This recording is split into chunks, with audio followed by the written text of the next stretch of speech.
atmosphere is shifting when I call on your name. See the Spirit moving when I call on your name. Jesus. Something about the name. Another songwriter did say that. It said there's something about the name Jesus. It is the sweetest name I know. Something about that name. Turn that thing down for the Lord. Today I want to ask you a question. Would you rather have the fountain or the cistern? Would you rather have the fountain or the cistern? A couple weeks ago, we talked about the woman, the Samaritan woman who was at the well. Jesus asked to draw water. And she said, how can I draw one? You don't even have anything to draw with. He said, had you known who I was asking, you would have asked me for that living water. The water that continues to spring forth. Prophet Jeremiah is talking to the children of Israel after they disobeyed God. As we all have from time to time. And when we disobey God, there's some things that God must do to get our attention. But he loves us enough to give us a chance to get it right. But he has to let us know that we've been disobedient, that we've gone astray, and we've done things that we've forgotten him. And there's a difference, let me be clear. Sometimes we do commit sin. And that is not what I'm talking about. I'm talking about when you deliberately walk away from your faith in him. Does that make sense? That we all gonna mess up, of course. The Bible tells us to repent. But see, there's a different level of disobedience when you think you can do it under your own power. And you remove yourself from the power source and attempt to do it on your own. That's a level of disrespect and disobedience that God does not honor. And God does not tolerate. Book of Jeremiah, chapter 2. We live in a time of immediate gratification, where people want things right now. You know the J.J. Wentworth commercial? It's my money, and I want it now. That's the perfect example of what I want to talk about today. Because generally in that situation, a person has been awarded a large amount of money. Let's say $10 million. And they will get that $10 million in what is called an annuity, which will equal out to be $10 million, but it's probably spread over 30 years. So if you break that out over 30 years, that's a certain amount of money you will get every month. That's more than you probably ever made in your life. But in your mind, 30 years is just too long. You start to say things like, what if I don't even live to be? What if I don't even live 30 more years? What if I die in a month? What if I die in 6 weeks? What if I die in 3 years? What will happen to all that money? So instead of me waiting to get all of my $10 million over 30 years, I can say, J.G. Wentworth, can you front me the money? You give my annuity payments for those 30 years, but you give me $6 million right now. While $6 million sound like a good amount of money, you just gave away $4 million because you just couldn't wait. And what generally happens is when you get too much too fast, you know what happens? You blow it. People that win the lottery generally end up in worse shape than before they won the lottery because they blow the money because they don't know how to manage that much at one time. And we have to be careful in this situation where we want immediate gratification that we don't miss out on the blessings of the Lord. Some people can't see past today. They don't understand that tomorrow is directly tied to today because the behaviors you create and do today, well, the benefits or the punishments will be levied upon you tomorrow. If you go drink too much tonight and you get tore up from the floor up and you go to sleep, you drank yourself happy. I mean, you had a good old time. You threw up before you got in the bed. You went to sleep having a headache. So if I just go to sleep, everything will be all right tomorrow. But you didn't remember that when you wake up in the morning, you're going to have what they call a hangover. It hung over from the day before.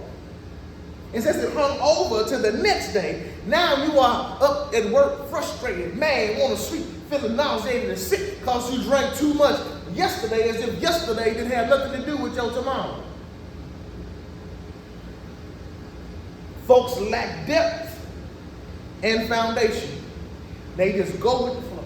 Meaning if it's cool to do because everybody else doing it, I want to do it too. I don't really have any foundation to say these things I do, these things I don't, these behaviors I operate in, these behaviors I will not. This thing I want to wear because everybody else wear it. I won't wear it because that goes against who I am. We don't really live in that day no more because everybody want to be accepted, because acceptance brings immediate gratification.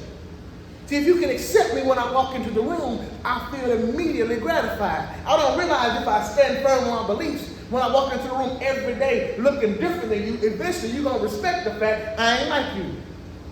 And then you respect the fact I'm not like you. You realize I got some foundation and I got some depth. And when you run into a place or some trouble, you want to talk to me because you realize I don't really care what other folks think. I'm solid enough in what I believe that I can walk through trouble and pain. So when you're walking through trouble and pain, you need somebody that can walk with you that won't give up on you in the middle of it. Jeremiah chapter 2. The fountain or the cistern. Beginning in verse 1, you'll find words similar to these depending on the translation. The Bible says, moreover, the word of the Lord came to me. This is the prophet saying, go and cry in the ears of Jerusalem, saying, thus saith the Lord. God, I remember thee, the kindness of thy youth, the love of thine espousals, and when thou wentest after me in the wilderness, in the land that was not sown. God is saying to the children of Israel, I remember when we first got together, when you were young followers, and you followed me with integrity. I remember how it was when we got together, the spousal being the marriage. When we got together, we wedded and decided we were going to be in a relationship. He says, I remember when you followed after me, when I took you to a wilderness and took you through the land of the wilderness to get to the promised land. See, in the wilderness, the children of Israel leaned on God because they realized they didn't know how to get what they were doing. They needed him in that moment. And since they needed him, they followed him. They followed him because they had a need and had no idea where they were going. He said, I remember when I could trust you. I remember when I could depend. I remember a time when you looked like, verse 3, Israel was holiness unto the Lord, and the first fruits of his increase.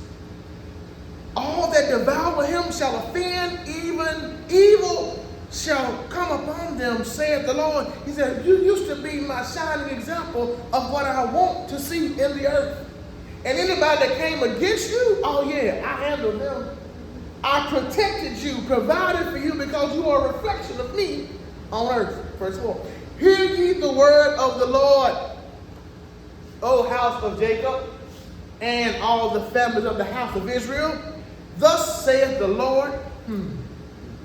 Whenever you hear thus saith the Lord, he's going to hit you with something. What iniquity have your fathers found in me, that they are gone far from me, and have walked after vanity, and are become vain? He said, what did I do to your fathers to make them walk away? To make them forget? Ain't it amazing? Now, I remember in the late 80s, early 90s, Janet Jackson was popular. This is Eric Taylor's song. What have you done for me lately? Do, do, do, do. Ooh, yeah. Janet said, what have you done for me lately? Evidently, some things have been done prior to, but there hadn't been anything done recently to make her feel as though she was loved. Now, think of it this way. Let's say me and my wife get married. We say, you know what? She picked the house out she wants. It is a lavish estate. Oh my God, got bedrooms that we can't even use. Got land as far as the eye can see. And when she walks in, I said, yo, let your kitchen, you put whatever you want in your house. And she puts everything in place where she wants it. That's in 2006. 2007, everything going good. 2008, everything going good. 2009, everything going good. Then she won't have a party in 2010, and one of her friends comes in and says, you're going to remodel the bathroom? Now, the house was fine when she got it. It's been fine for these 4 years, but all of a sudden, it ain't good enough no more. Now she's upgraded. She forgot the fact that when she was living with her mama, and her mama put her out, that I brought her in. She forgot the fact that when she was in an abusive relationship, I came and saved her from the abusive man and put her in this house. What she wanted and gave her exactly what she asked me for. But since I haven't done anything for her in current times, all the things I've done in the past don't matter. I couldn't stockpile. I couldn't save up enough grace that the grace from the past was be sufficient for the grace of now. We got to be careful. We don't do God the same way. We can't forget where God brought us from. It's the same God that brought you out of whatever it was you wanted to bring you out of and brought you to this place is able to sustain you in this place. But you don't want to forget what he's done for you because it's not happening fast enough to get too fast.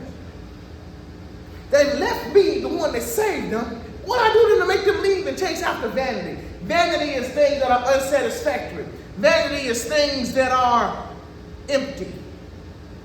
They left me to chase after empty. Now, what you mean? I'm a football fan. I love the University of Memphis. I'm a Tiger season ticket holder, and I watched the Tigers when Mike Norvell was the coach.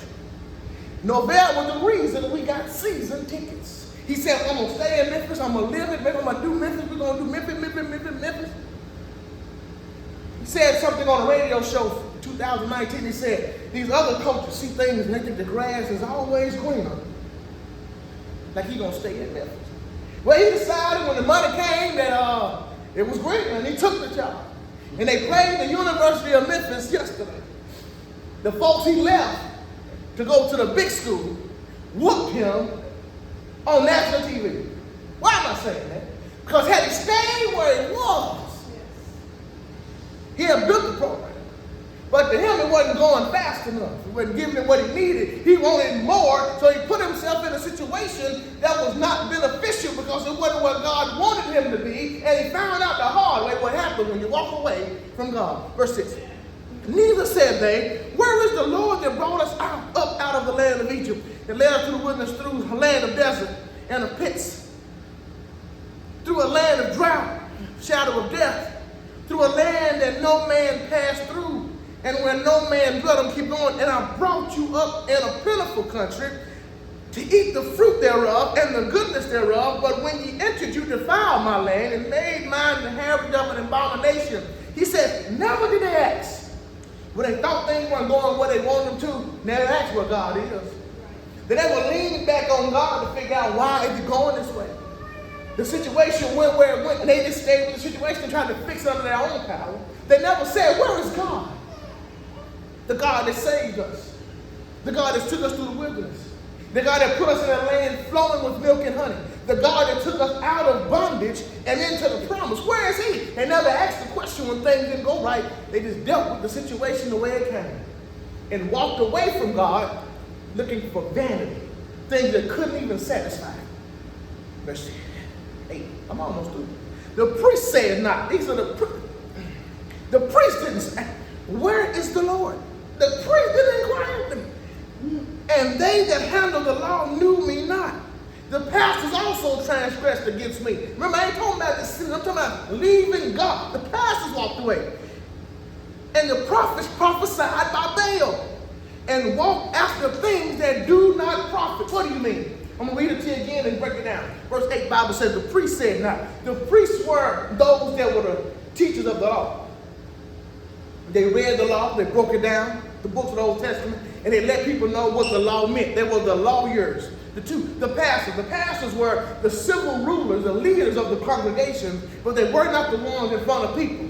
The prophet was the preacher that came in to preach the word to the people. He says, neither one of those in the hierarchy ever said, when things went the way they went, where is God? So bad that the prophets went to preaching after Baal. They found them a whole other God. When your problems come, do you look for you another God? When situations don't go the way you want them to, do you look for you your own solution? Do you look outside of the cone of protection and safety? They sent some people up to space this week, some civilians for the first time. And they know that if they get outside of that space capsule, that the elements out there are not conducive to life. And if they would reach out of the capsule, they would be harmed, probably killed. And since they've been trained that way, they dare not go out into outer space, outside of the capsule. See, our problem is we've been on Earth so long, been in our situation so long that we've gotten comfortable and forgotten that there's danger outside of the capsule. There's danger outside of the cone of protection. And when we get frustrated and things don't go our way, we will dare dip outside to go find something that we must not need, because everything we need is in the structure.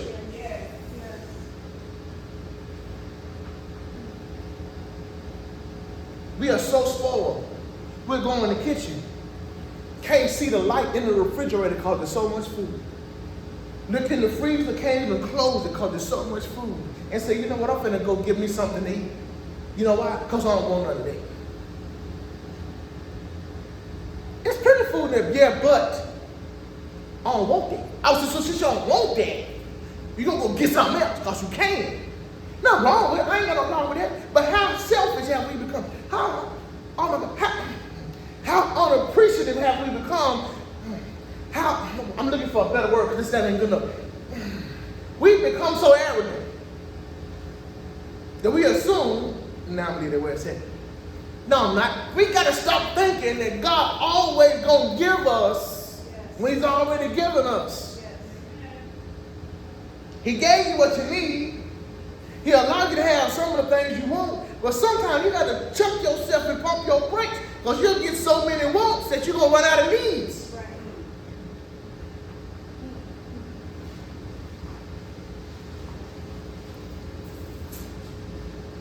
Verse 9, I'm almost through. Wherefore, I will yet plead with you, saith the Lord, and with your children's children will I plead. So I'm going to reach back out to you. No, I'm going to reach out to your children and your grandkids. I'm going to make sure they all know. I'm going to give everybody a chance. Not only am I going to just talk, I'm going to plead with you. I'm going to beg you to come back into the cone of safety. For pass over the isles of Chittim and see, and sit under Kedar, and consider diligently and see if there is such a thing. Have a nation change their gods? He said, I want you to go, Chittim and Kedar represent the east and the west. I want you to go from the east to the west, searching out to find there's another nation that walked away from the God that saved them. I want you to go see if you can find somebody else that decided God that they had wasn't good enough and wouldn't have got it. Why? That's how stupid we are. We got a God that loves us, that has done for us, that's provided for us. And we'll say, you know what? He ain't working fast, so let me go find somebody else. You think Muslims say that? Muhammad ain't good enough, let me go find somebody else. You think the people that follow Buddha say, you know what? Buddha moving too slow. But God gave us free will. And the problem with free will is we can do whatever we want to. And we know that our sinful flesh wants to do things that are opposite to God. That's why He gave us rules to follow. And we don't have enough sense to realize that we got to check ourselves. Give a good example. Let's say God delivers you from smoking cigarettes. That does not mean you won't want one. You have the power now to choose to not smoke. God take the taste. You know, and see, that's why you got to be careful, because a lot of folks be in church test the line. Say, God took the taste, the crack out of my mouth. You a lie. You just ain't smoking no more. Because if you talk to him in 3 weeks, they say, yeah, I had an urge last night, but I just didn't smoke. Oh, so you didn't lose the taste. Don't be lying to folks talking about God took the taste out your mouth. You a liar. You wanted, you didn't know better. And that's okay. You can admit the fact that you still want to do what you shouldn't do. As a matter of fact, if you could open up and say that, you could give somebody some comfort. They can say, you know what, maybe I can be different too. Whew. Verse 11 again says, have a nation change their gods, which are yet no gods, but my people have changed their glory for that which doth not profit. Not only did you leave to go try to find, you left the God that's going to supply for you to chase after something that couldn't even satisfy what you were looking for. Y'all ever heard of food that ain't got no calories? I'm like, why am I eating? What am I eat something that ain't got no calories for? I just want to eat. But it's supposed to satisfy you. And see what happens is people trick themselves. You know what? I ain't that bad. Because you got a mission. You're eating for a purpose, not to get full. You want to, I'm going to lose weight. I'm going to get ready. I got to do something. I'm going to do something different. Matter of fact, I'm going to train myself to eat this stuff that tastes like cardboard. And when I get done, I'll be like, that's satisfying. I want some more. And you know what's so funny? If you tell yourself something long enough, you're going to believe it. If you think cardboard tastes good, eventually you're going to keep eating cardboard.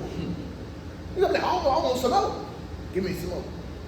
You don't believe it? Ask somebody that smokes cigarettes how they tasted, how their first cigarette tasted.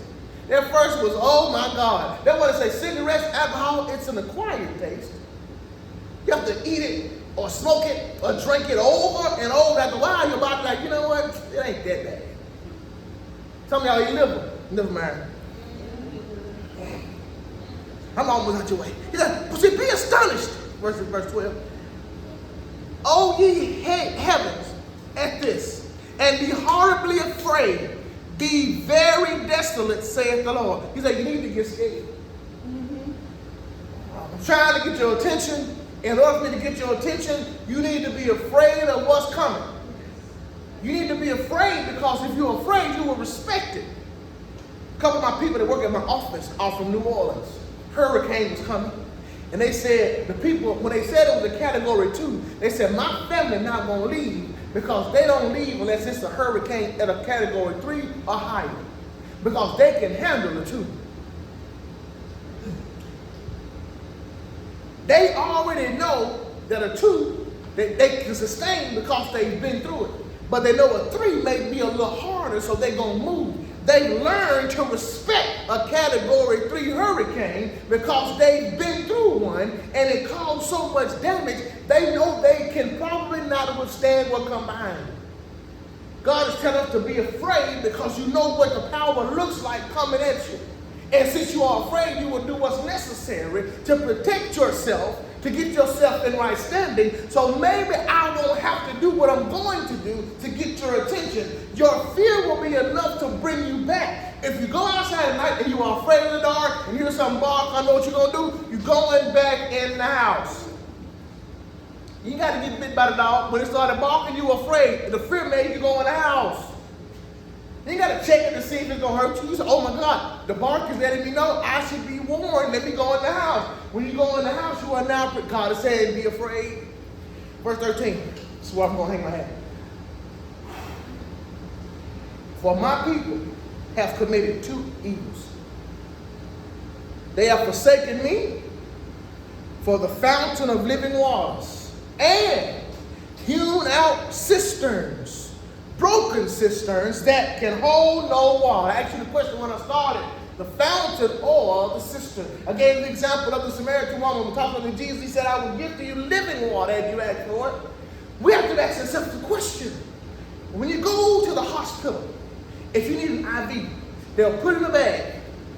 But they understand that if they give you all of that at once, it will cause the vessel that they have connected to it to explode. So in order to save your life, you got to watch it drip. And it's going to drip in a rate that's going to get into you eventually, but you won't get it all at once. The purpose of a cistern was a place was hewn in the rocks. It would catch rainwater. So when the drought came, they could draw from the cistern. Cistern then, after it gets full, has a lot of water. You have to be careful. Ask yourself, do you want a lot of water that you can go dip from because you look like you have an abundance and you don't need a fountain? Or do you want the fountain that continues to flow even though it won't gratify you immediately? You won't get everything you want right now, but you're going to have everything you need because the fountain will never stop flowing. The problem with cisterns is the water in the cistern is never as fresh. The water in the cistern is never as pure because it's been held in a certain spot. You know, water from the fountain never gets tainted because it's always moving. You don't see algae in moving water. Algae grows in water sitting still. When water is continuously moving, nothing getting contaminated because nothing can live because it's continuous. Do you want the fountain or the cistern? Do you want a whole lot that you can say, I'm good, and then you can turn your back on God because you don't need him right now? Or do you want the fountain that says, I got to continue to stay connected because if I disconnect myself, I can't continue to live?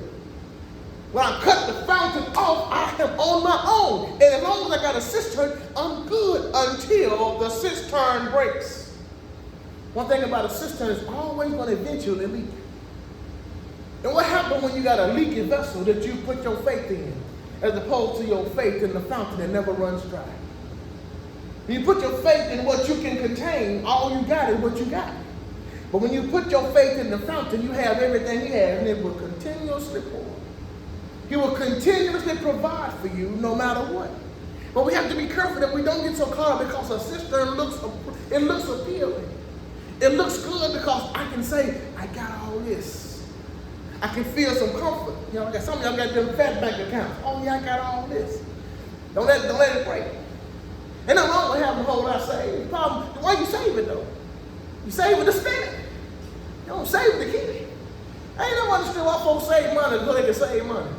You save money for a time when you need what you're saving. And eventually, it's going to break.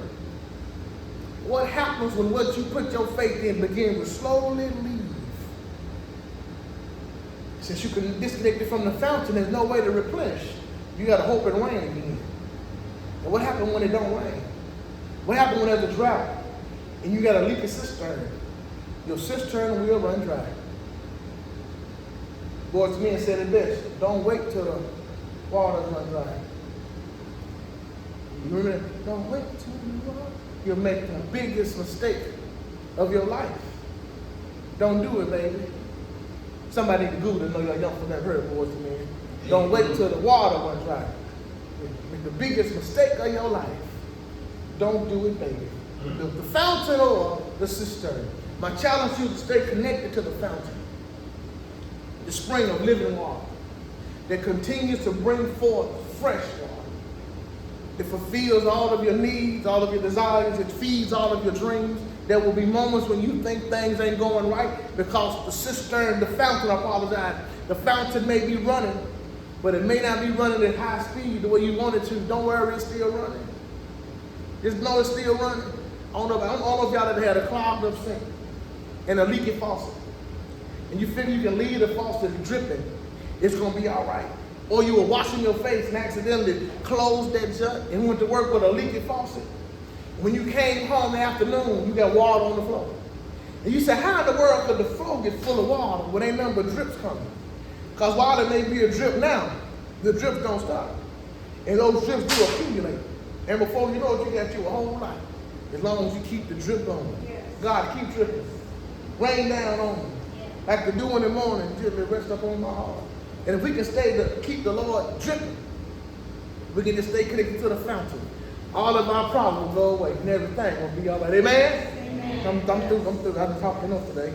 Talking enough. Let me stop this here. Thank y'all for making y'all way out.